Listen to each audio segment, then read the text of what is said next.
اعوذ باللہ من الشیطان الرجیم، بسم اللہ الرحمن الرحیم۔ سٹی 89 نیوز کے ساتھ میں ہوں آپ کا میزبان عامر شہزاد شاہ۔ ناظرین، آپ دیکھ رہے ہیں ہماری رمضان ٹرانسمیشن، اور آج اسٹوڈیو میں ہمارے ساتھ موجود ہیں علامہ محمد ضیاء الحق کلیار صاحب۔ السلام علیکم سر۔ وعلیکم السلام۔ سٹی 89 اور رمضان ٹرانسمیشن میں سب سے پہلے سر ہم آپ کو خوش آمدید کہتے ہیں۔ بہت مہربانی۔ تو سر، ہمارا ایک سیگمنٹ چل رہا ہے رمضان ٹرانسمیشن، اس حوالے سے سر آپ سے سوال ہے کہ روزے کا مقصد کیا ہے؟ سب سے پہلے تو میں آپ کا شکریہ ادا کرتا ہوں کہ آپ نے اس موقع پر ہمیں یاد فرمایا اور عوام الناس تک دینی مسائل پہنچانے کے لیے ہمیں دعوت دی ہے۔ ہم آپ کے اس پر شکر گزار ہیں۔ اور اس کے بعد آپ نے جو سوال کیا ہے بسم اللہ الرحمن الرحیم، اس کے لیے عرض یہ ہے کہ روزے کا مقصد کیا ہے۔ اللہ رب العالمین نے قرآن کریم میں ارشاد فرمایا، یا ایھا الذین آمنوا کتب علیکم الصیام کما کتب علی الذین من قبلکم لعلکم تتقون۔ اے ایمان والو، تم پر روزے فرض کیے گئے جس طرح کہ تم سے پہلے لوگوں پر فرض کیے گئے تھے، لعلکم تتقون، تاکہ تم متقی بن جاؤ۔ تو گویا اللہ رب العالمین نے قرآن کریم میں روزے کی فرضیت کو بھی بیان فرمایا، ساتھ اس کے مقصد کو بھی خود بیان فرما دیا، لعلکم تتقون، تاکہ تم متقی بن جاؤ۔ روزے کا مقصد پرہیزگاری ہے، متقی بننا ہے، پاک باز بننا ہے۔ روزہ صرف یہ نہیں ہے کہ کھانے پینے اور شہوت سے رک جائے، بلکہ اللہ رب العالمین چاہتا یہ ہے کہ جس طرح یہ حلال چیزوں سے سارا دن رک رہا ہے، اسی طریقہ سے وہ چوری، بد نظری اور دھوکہ دہی سے بھی باز رہے، تاکہ اس کو روزے کا پورا فائدہ حاصل ہو اور وہ اللہ کی بارگاہ میں کامیاب ہو۔ علامہ صاحب، کیا روزہ دار کو کھاتے پیتے وقت روزہ یاد دلایا جا سکتا ہے؟ ہاں جی، بڑا اہم سوال ہے۔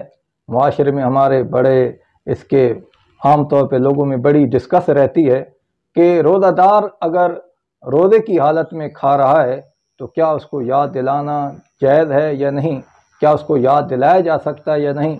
تو اس کے لیے عرض یہ ہے کہ عوام الناس میں یہ بات مشہور ہے کہ روزہ دار جی کھاتا پیتا رہے، اس کو یاد نہ دلایا جائے، لیکن شریعت اس کے برعکس حکم کرتی ہے کہ اگر کوئی روزہ دار ہے اور روزے کی حالت میں کھا پی رہا ہے، قوی ہے، طاقتور ہے، تو اس کے لیے حکم یہ ہے کہ اس کو یاد دلانا لازم ہے، واجب ہے، لازمی طور پر اس کو یاد دلائے، بھائی تیرا روزہ ہے اور تو روزے کی حالت میں ہے۔ ہاں، اگر انتہائی کوئی ضعیف ہے، کمزور ہے اور وہ روزے کی حالت میں کھا رہا ہے تو پھر اس کو یاد نہ دلایا جائے، ادروائز جو ہے اس کو روزہ دار کو روزے کی حالت میں کھاتے پیتے دیکھ کر اس کو روزہ یاد دلایا جائے۔ اور یاد دلانا صرف جائز ہی نہیں ہے، علماء نے اس کو واجب لکھا ہے۔ روزہ کے مکروہات کیا ہیں؟ روزہ چونکہ ایک عبادت ہے، اور میں پہلے عرض کر گیا ہوں روزے کا مقصد تقوی و پرہیزگاری ہے، تو روزے میں چند چیزیں ایسی ہیں جو روزے کے آداب کے خلاف ہیں، روزے کے شان نہیں ہیں، علماء نے ان کو مکروہ قرار دیا ہے، جس طرح چغلی ہے، غیبت ہے، گالیاں بکنا ہے، اور اسی طرح بیہودہ گفتگو ہے، بد نگاہی ہے، اور اس طرح دیگر جو برے اعمال ہیں وہ روزے کو مکروہ کر دیتے ہیں، اور بار بار تھوک کو جمع کر کے نگلنا یہ بھی روزے کو مکروہ کر دیتا ہے۔ جی ناظرین، تو علامہ صاحب ہمارے ساتھ موجود ہیں۔ چھوٹے سے وقفے کے بعد ہم دوبارہ ان سے سوال و جواب کا سلسلہ جاری رکھیں گے۔ آپ کے ہاتھ کی خاص چائے کیسے چھوڑ سکتا ہوں؟ سمجھتے ہیں ایک دوسرے کو، اسی لیے بنے ہیں ایک دوسرے کے لیے، جیسے چائے کو سمجھیں صرف ایوری ڈے۔ Welcome back. جی ناظرین، ہمارے ساتھ موجود ہیں علامہ ضیاء الحق صاحب، تو ہم ان سے سوال و جواب کا سلسلہ دوبارہ سے شروع کرتے ہیں۔ علامہ صاحب یہ بتائیں کہ مسافر کے لیے روزے کا کیا حکم ہے؟ قرآن کریم میں اللہ تعالیٰ ارشاد فرماتا ہے، فمن شاہد منکم الشہر فلیصمہ ومن کان منکم مریضا او علی سفر فعدۃ من ایام اخر۔ جو بھی رمضان کا مہینہ پائے وہ ضرور روزے رکھے، سوائے مریض کے اور مسافر کے۔ مریض اور مسافر ان دونوں کو شریعت نے اجازت دی ہے मरीज़ जब तक मर्ज़ में मुब्तला है उसके लिए रोज़े की रुख्सत है, और मुसाफिर जब तक सफ़र में है उसके लिए रोज़े से रुख्सत है। जितने दिन वो सफ़र में रहा है, जब वापसी आएगा तो जितने दिन सफ़र में उसने गुजारे हैं वो मुकीम होकर फिर उन दिनों की गिनती पूरी करेगा, और जितने दिन सफ़र में उसने गुजारे हैं रमज़ान मुबारक के बाद उन दिनों को पूरा करेगा।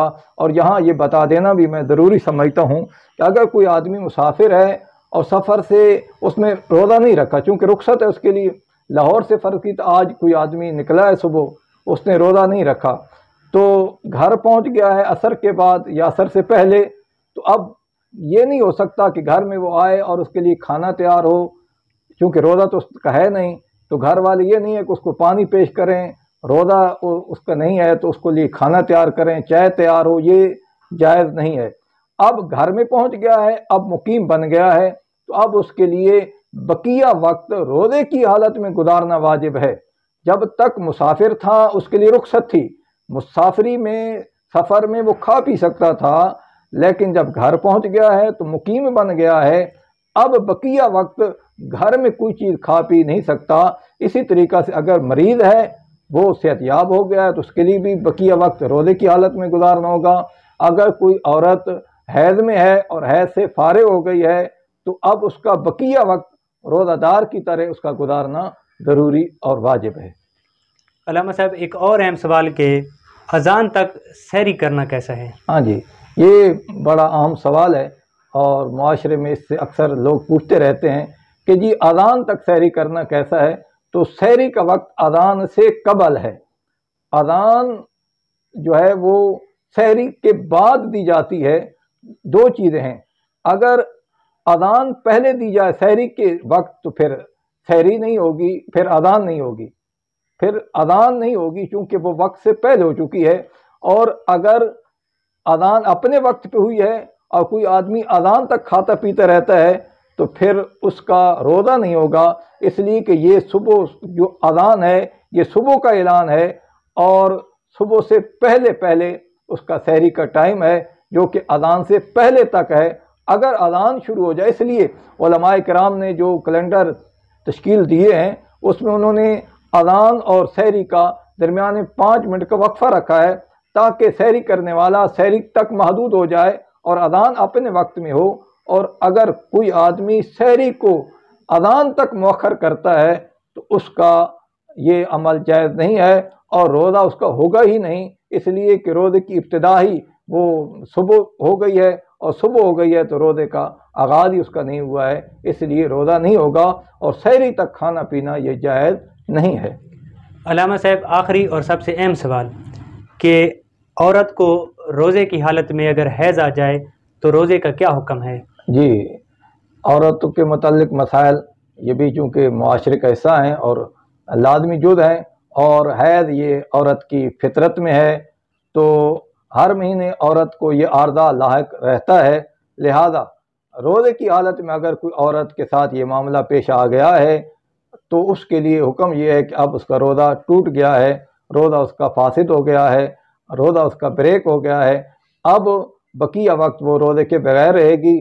लेकिन आम तौर पर जो मुआशरे में एक बात राइज है पाई जाती है, ये असर के बाद अगर उसके साथ ये मामला हुआ है, मेंसेस असर के बाद शुरू हुए हैं, तो फिर जी उसके लिए जो है वो रोज़ा उसका हो गया है, अब रोज़ा पूरा करेगी। हालांकि ऐसा नहीं है, रोज़े के जिस जुज़ में भी ये मामला उसके साथ पेश आया है, खा वो ज़ोहर से पहले है या ज़ोहर के बाद है, सुबह है या दिन गुरूब होने से कबल है, जिस लम्हे भी रोज़े का जो टाइम है, इस टाइम में जिस लम्हे भी उसके साथ ये आर्ज़ा लाक हो गया है, उस ये आर्ज़ा में मुब्तला हो गई है, मेंसेस उसके शुरू हो गए हैं, तो अब उसका रोज़ा नहीं रहा है, उसका रोज़ा उस दिन का ख़त्म हो गया है। अब जितने दिन वो हैज़ में रहेगी उन दिनों की वो रोज़ों के बाद कज़ा करेगी। जी नाज़रीन, तो रमज़ान ट्रांसमिशन में हमारे साथ मौजूद थे अल्लामा मोहम्मद ज़ियाउल हक कलियार साहब।